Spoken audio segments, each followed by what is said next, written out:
Bismillahirrahmanirrahim. Alhamdulillahirabbil alamin wassalatu wassalamu ala asyrafil anbiya'i wa sayyidil mursalin wa ala alihi wa sahbihi ajma'in. Allahumma 'allimna ma yanfa'una wanfa'na bima 'allamtana wa zidna ilman nafi'an wa amalan sholihan ya rabbal alamin. Rabbi shrah li sadri wa yassir li amri wahlul 'uqdatam min lisani yafqahu qawli. Tsumma amma ba'd. Fa ya ayyuhal ikhwah fa ya ayyatuhal akhwat, assalamualaikum warahmatullahi wabarakatuh. Kembali kita lanjutkan, dan mohon maaf kemarin sempat terputus ya, karena ini kalau terkunci langsung berhenti ya rekamannya. Ya, kemarin sampai di perkataan Imam Ahmad ya, di biografi Qatadah ya, Ibn Di'amah As-Sadusi, di halaman 43 ya, halaman 43 ini ya, baris keempat ya, keempat dari bawah atau dari atas juga sama. Wa dzakarahu al-imamu Ahmad fatnaba fi dzikrihi faja'ala yanshuru min ilmihi wa fiqhihi wa ma'rifati bil ikhtilaf wa tafsir wa wasfi bil hifdzi wal fiqhi. Jadi di Imam Ahmad ya menyebutkan ya tentang beliau, tentang Imam Qatadah ini ya. Ini panjang lebar ya, juga di antaranya juga beliau juga menyebarkan ya, mengabarkan ya, memberitahu bahwasanya ya Imam Qatadah ya ini masya Allah ilmunya ya, juga pemahaman fikihnya juga luas ya, dan juga pengetahuan beliau ya terhadap perselisihan ya, terhadap ikhtilaf yang ada ya, wa tafsir ya, dan juga pengetahuan beliau mengenai tafsir ya, wa wasfi bil hifdzi wal fiqhi, dan menyebutkan ya bahwasanya beliau ya hafalannya kuat ya, dan mempunyai pemahaman yang luas begitu ya, kurang lebihnya ya, wallahu alam. Kemudian waqal qallama tajidu man yataqaddamuhu ya, beliau ini masih di perkataan Imam Ahmad rahimahullah taala ya. Ya, sangat sedikit ya Anda mendapati ya orang yang lebih unggul daripada Imam Qatadah. Amma al-mithlu fala'alla ya.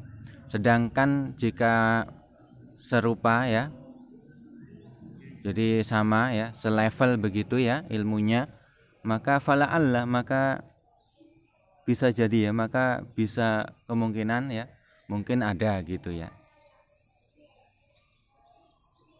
Ya, ini menggunakan la'alla ya, ini agak sulit ya. Ini serupa saja agak sulit, apalagi tadi ya lebih unggul ya. Kemudian waqala huwa ahfadzu ahli al-Basrah. Beliau adalah penduduk Basrah yang paling hafal ya, yang paling ya mempunyai hafalan yang banyak ya. Lam yasma' syai'an illa hafidhahu ya.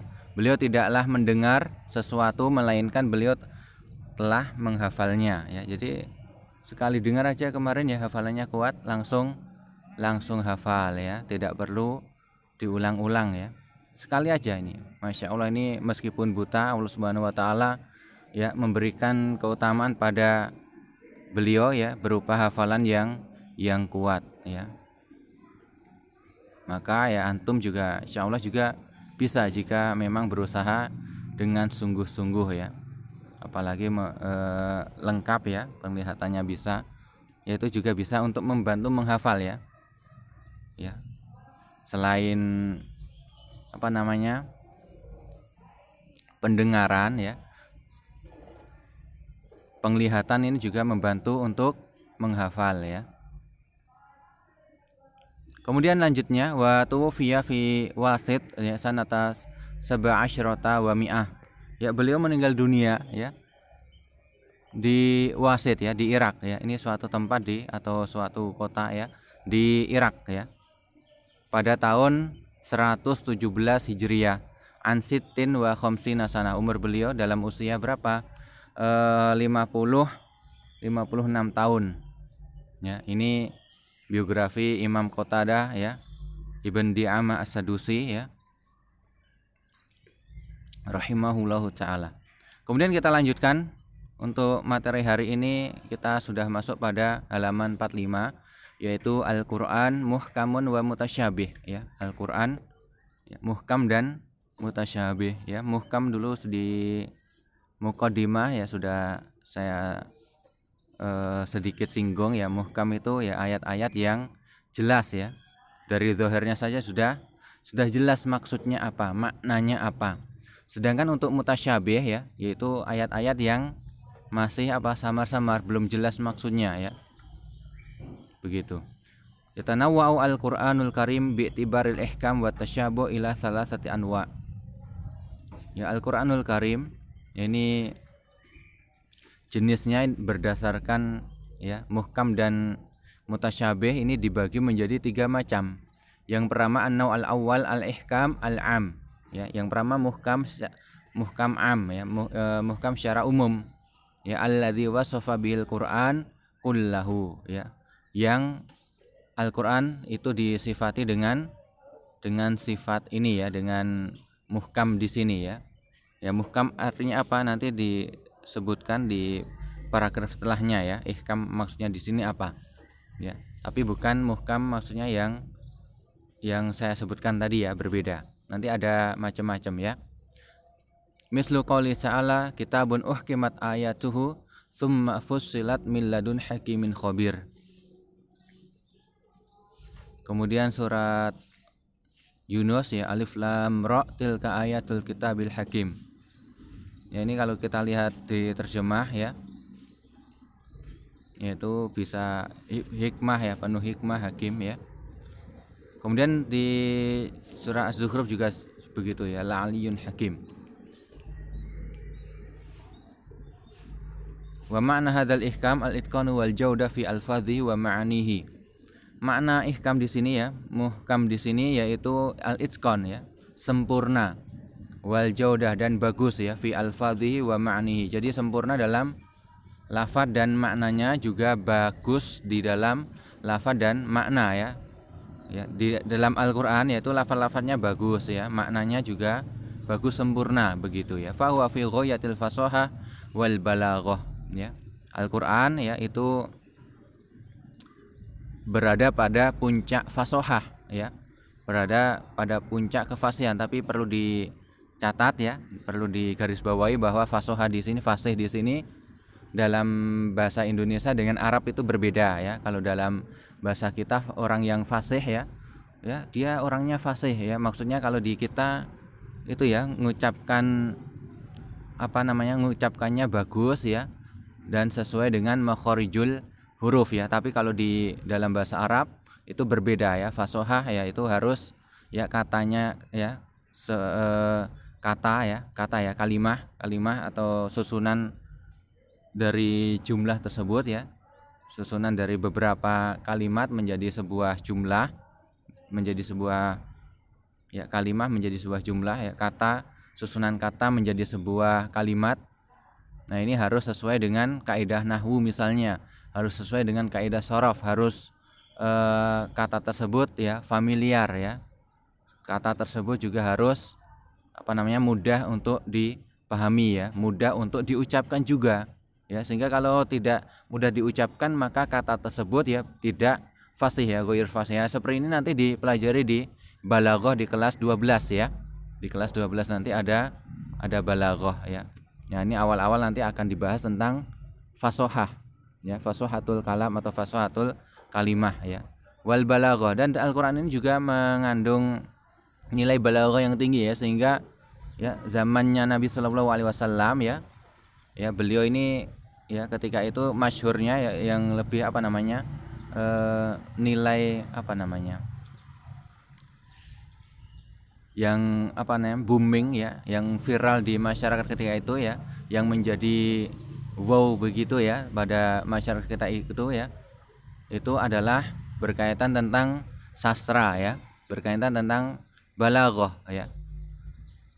Kalau zaman Nabi Musa ya berkaitan tentang sihir ya, tapi kalau zaman Nabi Muhammad berbeda, sehingga Al-Qur'an ya ini diturunkan juga sesuai dengan kondisi ketika itu lagi suka ya, lagi ya orang Arab ketika itu ya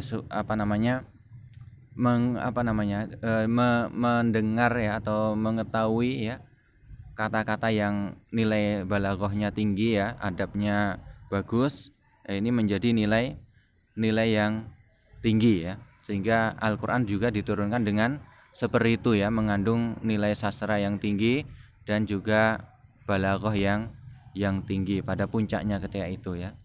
Sehingga ya ketika itu ya meskipun orang kafir Quraisy ya, meskipun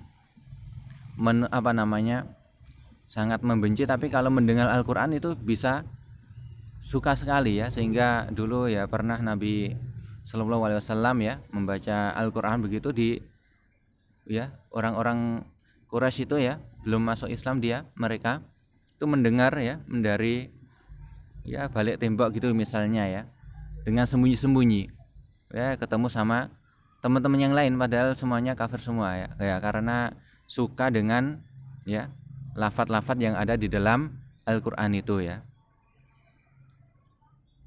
Ya wallahu alam bisawab ya. Kemudian lanjutnya akhbaruhu ya kulluha sidqun nafi'ah. Jadi kabar-kabar yang ada di dalam Al-Qur'an itu semuanya benar ya, tidak ada kedustaan di dalamnya ya.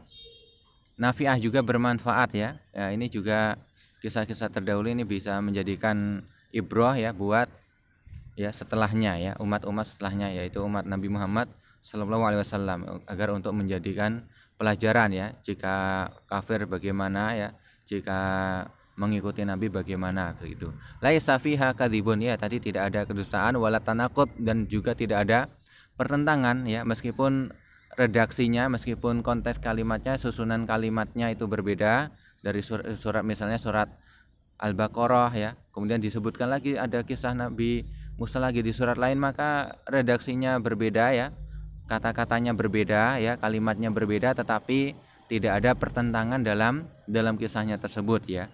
Wala laghwan la khaira fih, dan juga tidak ada hal yang sia-sia ya, yang tidak ada kebaikan di dalamnya ya. Di Al-Qur'an jauh dari sifat itu ya. Al-Qur'an itu bermanfaat semua ya, bermanfaat semuanya. Wa ahkamuhu kulluha adlun, hukum-hukum yang ada di dalam Al-Qur'an itu semuanya mengandung keadilan ya.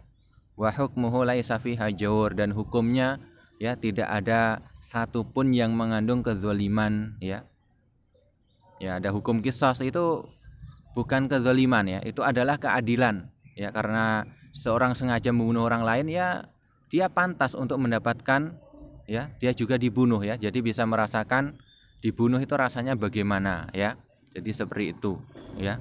Potong tangan ya bagi pencuri yang sudah sampai nisabnya juga begitu. Ini biar dia ya tidak melakukan kezaliman ya. Mencuri itu kezaliman, dia menzalimi ya, berbuat zalim kepada Allah Subhanahu wa taala, juga berbuat zalim kepada sesama ya. Jadi di sini ada melanggar dua hak Allah Subhanahu wa taala, tapi ini bisa dihapus dengan bertaubat kepada Allah Subhanahu wa taala. Tetapi juga yang kedua ada hak terhadap orang lain, hak orang yang diambil barangnya tadi ya. Maka ya harus ya, biar bisa terbebas dari ini ya, harus meminta maaf, harus jika bertaubat harus mengembalikan harta yang pernah dia curi darinya. Kalau tidak ya itu nanti urusannya di akhirat, karena itu berkaitan tentang hak sesama manusia ya, hak orang lain. Wala ta'arud, tidak ada pertentangan tadi, sama wala hukmun safih, dan juga tidak ada hukum dungu ya, safih bodoh, hukum dungu gitu aja ya. Ya mungkin sampai di sini baru an-naw al-awwal ya, al-ihkam al-am. Kita lanjutkan pada pertemuan yang selanjutnya ya. Syukran ala husni istima'ikum wa ihtimamikum. Wassalamualaikum warahmatullahi wabarakatuh.